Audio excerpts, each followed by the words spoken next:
So we picked up off the civil service examination systems, just how grueling they were.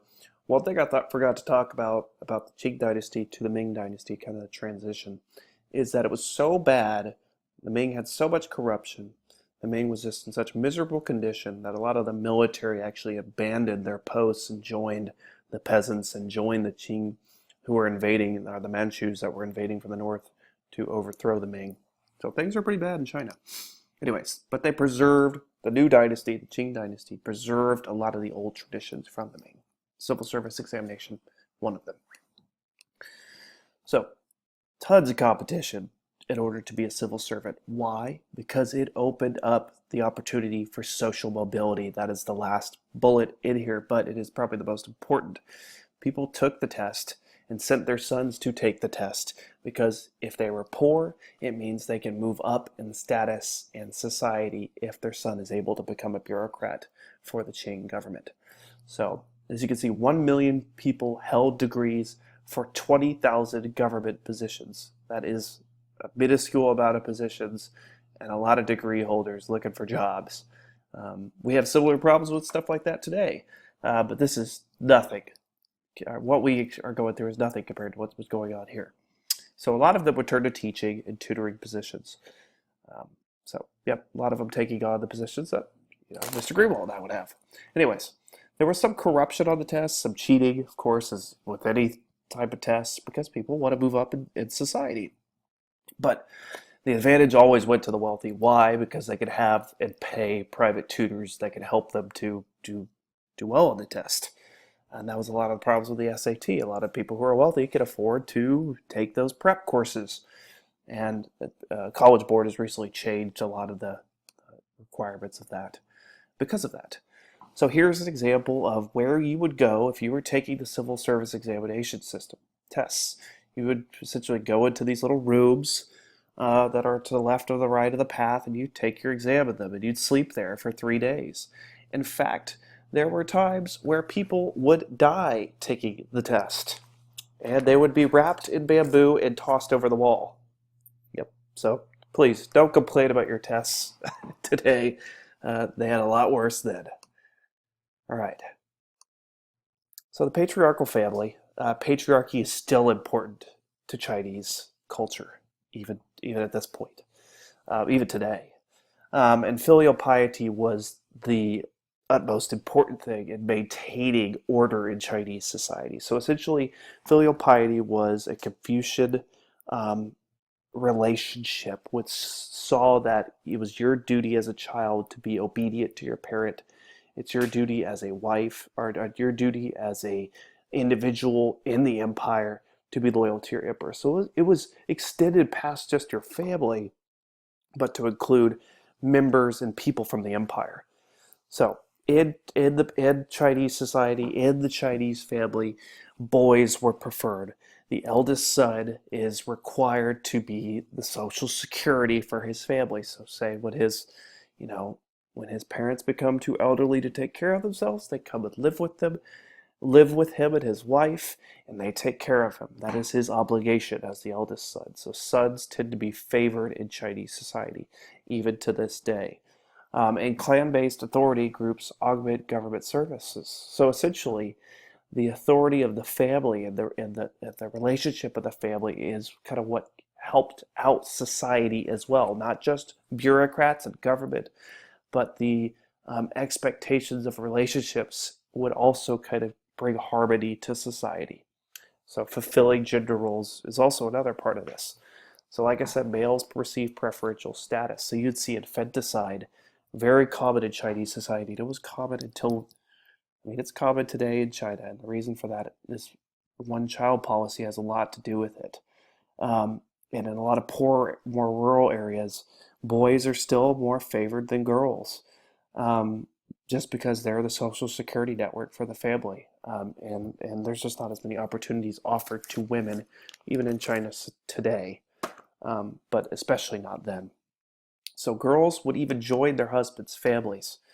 So when you get married, or when a woman marries in Chinese culture, and this is still somewhat true, um, it's kind of an expectation for her to become kind of part of the husband's family. She kind of abandons her family. There's certain points of the year where she goes and visits her family.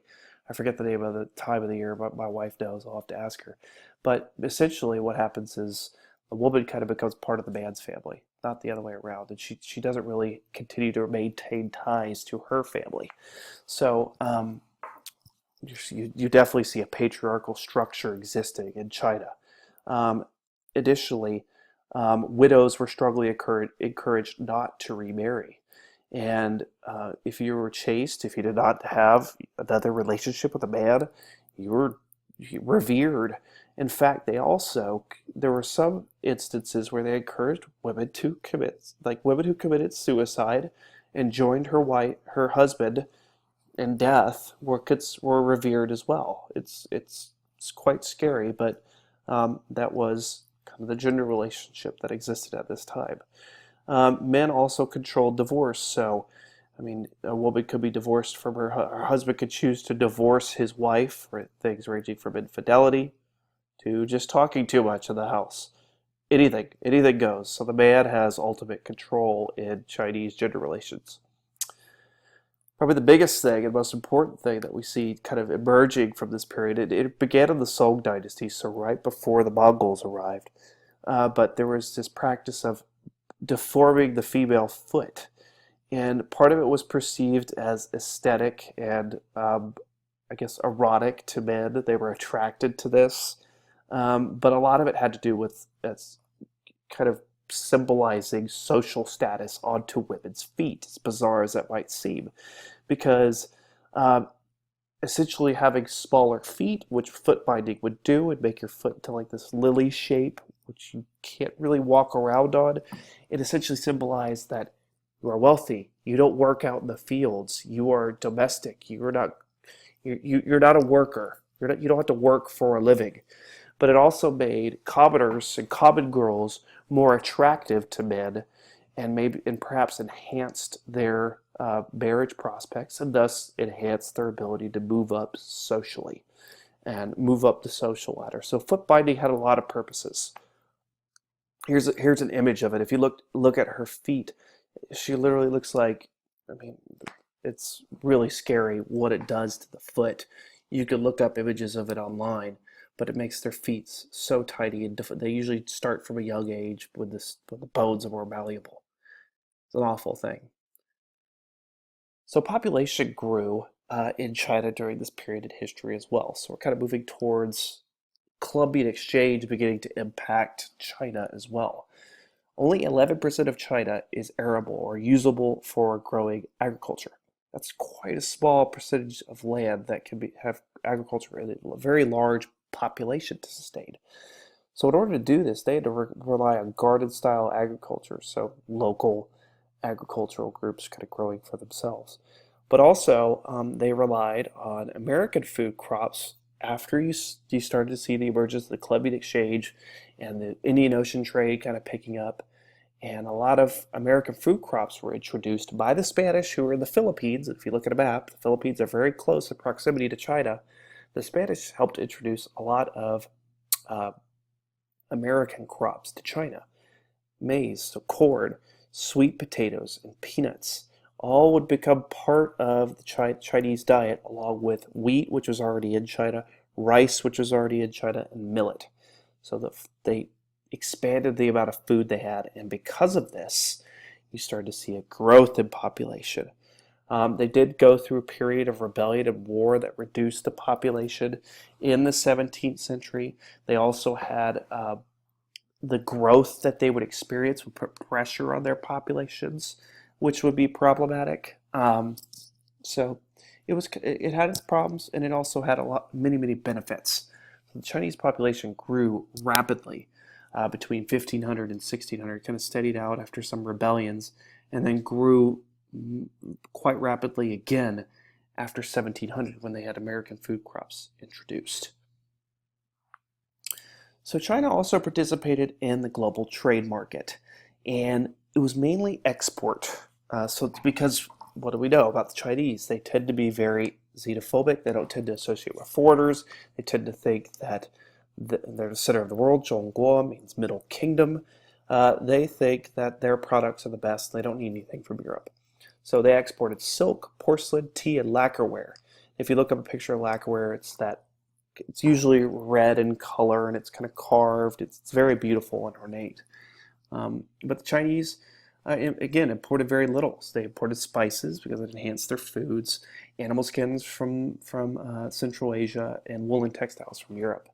And they paid for exports. So they exported and received silver bullion from the Americas, some from Japan, but mostly from the Americas. So the Portuguese and the Spanish were trading with them with silver because that's what the Chinese coveted. Um, and the Chinese also had some maritime expeditions under Zheng He mainly, but they were largely abandoned because a lot of the emperor just didn't see any reason. The later emperors didn't see any reason to do so. They called back these expeditions and essentially stated that we don't want to have foreign trade. We would rather focus on domestic issues. We're Confucian. Our sons should not be gone for this long. They need to be home with their families. So you start to see more governments regulate in China and Ming China and Qing China as well, have heavy regulation of their economies. Whereas you look in Europe, all of these, the Portuguese, the Dutch, the English, they are capitalists, they're mercantilists. They're looking to make money for their empires through free markets. China, there is no free market between the empires. So Chinese merchants continue to be active. So Chinese merchants kind of work underground and they deal with the Dutch East India Company. So you still see trade, but it's much not under government supervision. It is very much underground and not allowed or approved by the government. Maybe in certain areas, but not much. So China was a world leader in technology during the Tang and the Song. So prior to the Mongols, and even during the Mongols, they were producing gunpowder and they were producing the compass and all these magnificent things that would be used in the rest of the world stagnated in the Ming and the Qing. Why? Because they were more concerned with conservatism and they saw technology as something that could overthrow their dynasty, and they worried about that. They would purchase, the inventors of gunpowder would get guns from the Europeans, which seems strange, but the inventors of gunpowder would essentially take what was improved by the Europeans and brought back. So the Europeans kind of benefited from this quite extensively, and it would matter a lot when we get to imperialism of the British and the Opium Wars, but and also the Boxer Rebellion. We'll talk about that in the next couple of lectures. So governments suppressed technological advancement, fearing social instability would result. But Qing and Ming, not so much on technological innovation because they felt like it could result in people overthrowing their dynasties. But you also saw the rise of classes during this period, and scholar bureaucrats, particularly the privileged class, the working class, and the lower classes. The privileged classes were your scholars who were the most regarded in Confucian society. They were seen as the intermediaries between locals and the empire itself. They wore distinctive, beautiful clothes to indicate who they were. They couldn't be prosecuted for certain things, couldn't be taxed. So being a scholar bureaucrat was quite the life. They tended to live in cities as well. Working classes were your peasants who were also honored in Confucian tradition. Artisans and workers and merchants. Merchants not very well liked because merchants tended to be considered parasites because they traded kind of outside the realms of what the government approved. So not actively supported by the Ming and the Qing. Confucian doctrine gives greatest status to peasants, and that's because they see agriculture as the thing that supports and kind of keeps society moving and going. The lowest classes would be the military, which Confucianism saw as kind of a necessary evil if we have to have it. And then beggars and slaves, as well as prostitutes, were kind of the lower realms of Confucian society. So you saw a rigid hierarchy of people. So we're going to stop here. We're going to pick up tomorrow looking at Neo-Confucianism and Christianity in China, which is quite interesting how Christianity changed the Chinese. So we'll pick up there. See you guys then.